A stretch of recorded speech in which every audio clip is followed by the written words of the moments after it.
මේ කතාවත් මගේ පස්වෙනි කතාව.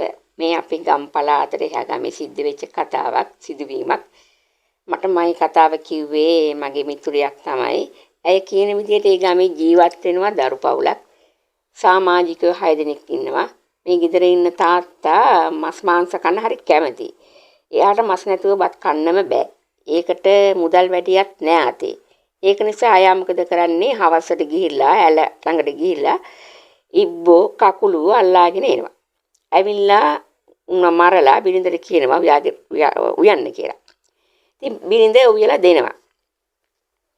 ඒ වගේම දවල් කාලෙදී වැරදිලා හරි තලගුවේ ගෙදරට ආවොත් ඌව පණ පිටින් යන්නේ නැහැ.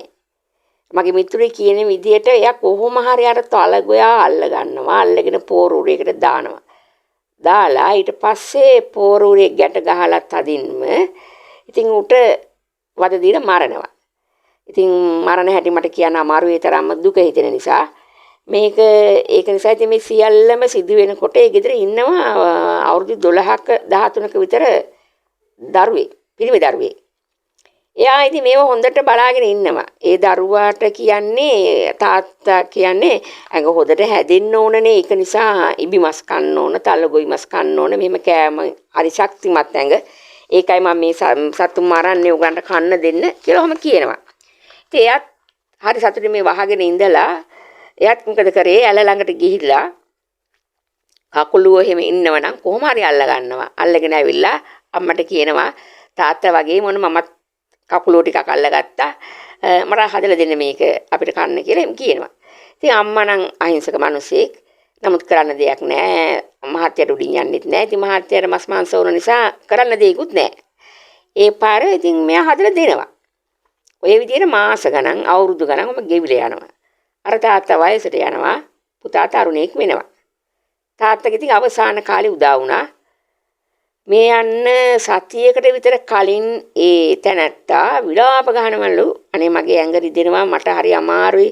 මට මෝල් ගහකින් හරි ගහලා මගේ ඇඟේ රිදෙන එක නතර කරලා දෙන්න. මට ඉවසන්න බෑ කියලා ඉතින් කෑ ගහනවලු. ඉතින් සමහර අයට කියනවලු ඉතින් අනේ මට ඔලුවට ගහලා මාව මරන්නකෝ. උගන්ට කිසිම ප්‍රශ්නයක් නෑ. මේ උගන් මිනිමරුමක් වෙන්නෙත් නෑ. මට මේ වේදනාවෙන් මාව නිදහස් කරලා දෙනව නම් උගන්ට ලොකු පිනක් කියලා ඔහම කියනවලු. ඉතින් කිසිම ආහාරයක් නම් ගන්න බැරි වෙලා තියෙනවා. ඉතින් දියර වර්ග නැතුව ජීවත් වෙන්න බැරි බව ඉතින් ඕන කෙනෙක් දන්න නිසා ඉතින් බිරිඳ වතුර එහෙම ටිකක් පොවන්න ඇති. ඉතින් මේ තෑත්ත ගය ගහන සද්දෙට මිනිස්සුන්ට හරිම දුකයිලු. නමුත් කරන්න දෙයක් නැහැ. මිනිස්සු කියන්නේ ඉතින් අර සතුන්ට ගහලා ඒ වේදනාව ඉතින් ඒකටත් විඳින්න තියෙනවා ඇති කියලා. ඔහොම ඉඳලා ඒ දුක් විඳලා කෑ ගහ ඉඳලා මේ තාත්තා මිය ගියා. දැන් ඉතින් පුතාගේ වාරේ තමයි ආවේ.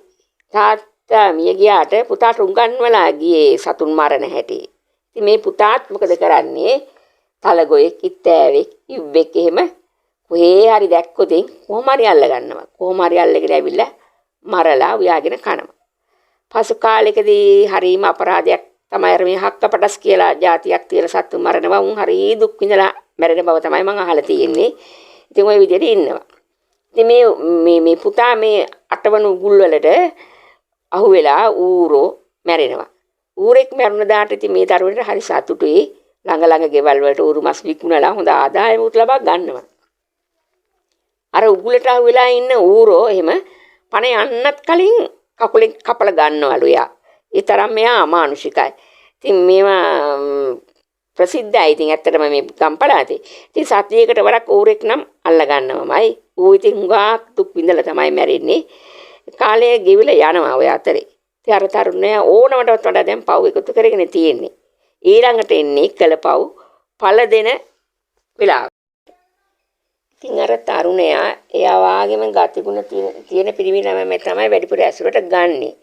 ඉතින් ඒගොල්ලන් බොහොම සතුටින් ඉන්නව. සතු මරණ එක ඒකට විනෝදයක් නේ. මේගොල්ලෝම ඉන්න අතරේ දවසක් මේ කට්ටියම එකතු වෙලා යනවා දියනාන්න.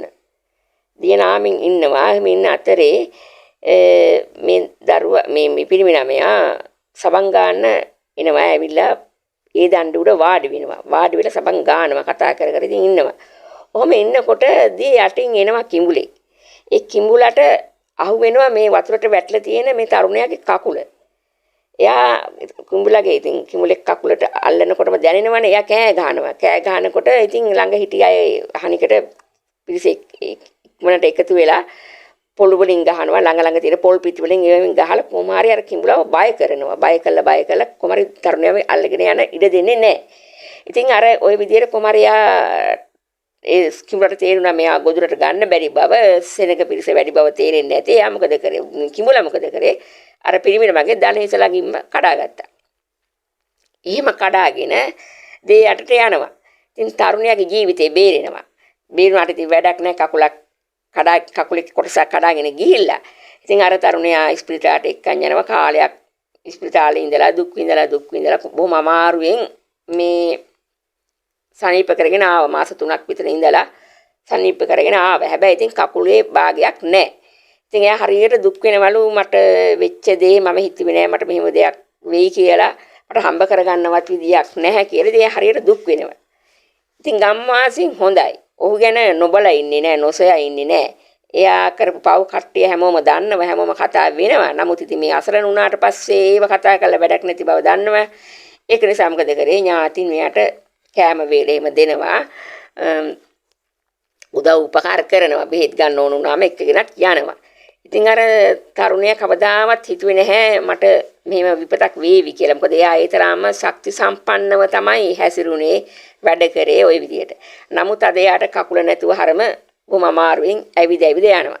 ඉතින් සමහර මිනිස්සුන්ට මේ කරපු පව් මේ ආත්මයේදීම පළ දෙන හැටි මිනිස්සුන්ටත් පේන්න පව් විපාක පෙන්නනවා. අනිත් සමහර මොකද කරන්නේ? තමන් ඒ පව් එකතු කරගත්තු පව් ටික ඊළඟ ආත්මෙට ගෙනියනවා. ඊට පස්සේ කොහොම වුණත් පව් විපාක පළ දෙන එක කාටවත්ම නතර කරන්න බෑ.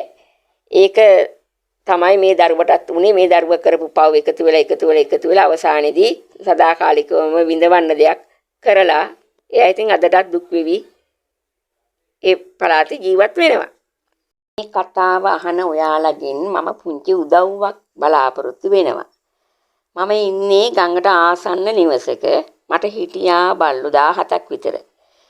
සමහරු එක තැන්වල දාලා යනවා. ඒ බලු පැටව මම අරගෙන එනවා පුංචි කාලෙදිම උන් දුක් විඳින නිසා. දැන් ඒ ගෙනාපු බලු පැටව ලොකුයි. අර මං කියවනේ අපේ ගෙදර තියෙන ගඟට ආසන්න තැනක කියලා.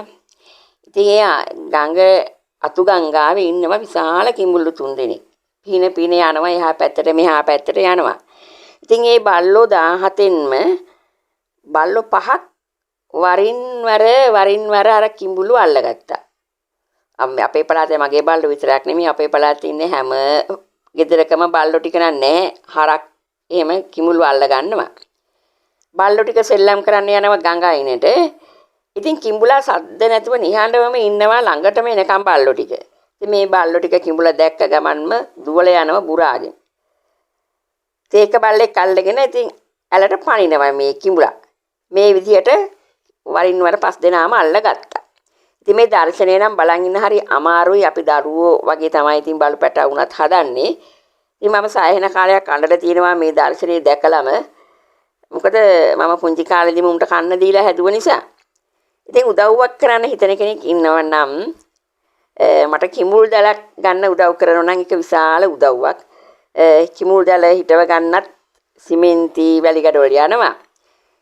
මට ඉතින් ඒව දරා ගන්න අමාරු. මේ සත්තු ලෙඩ වෙලා මේ කසන රෝගයක් ඇදිලා දවස් 10න් 10ට මට උන්ට බෙහෙත් විදින්න සිද්ධ වෙලා තියෙනවා. මේගොල්ලන්ගේ නඩත්තුවත් මට ටිකක් අමාරුයි. ඉතින් මට උදව්වක් කරන්න පුළුවන් කෙනෙක් ඉන්නවනම් මට ඒ උදව්ව කරන්න ඇවිල්ලා බලන්නත් පුළුවන්. මට පින්තූරේ වන්නත් පුළුවන්. මේ වැඩි කැමති ඇවිල්ලාම බලලා දැක්කලම මේක ඇත්තද බොරුද කියලා බලලාම මේ සිද්ධිය කරනවා නම්. ඉතින් හැමෝම අහනවා වැටුපක් ගන්නවනේ මොකටද මේ ඉතුරු කරන්නේ නැද්ද ඕගොල්ලෝ කියලා. ඇත්තටම ඉතින් මට මම ඉතුරු කරලා තියෙන්නේ බලුපැටවුන්ගේ ජීවිත. පූසන්ගේ ජීවිත.